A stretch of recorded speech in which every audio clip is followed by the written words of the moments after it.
The bowler is bowling from his favorite end.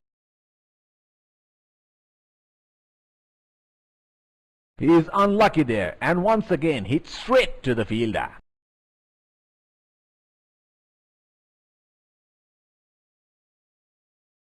That's hit straight to the fielder.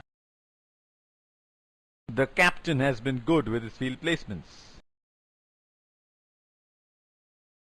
That is a very good leave by the batsman.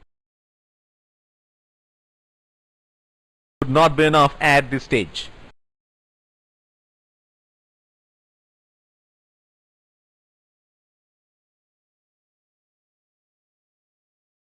It will be interesting to see where the bowler will test the batsman with the short one.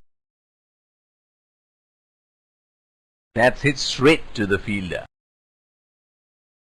The captain has been good with his field placements.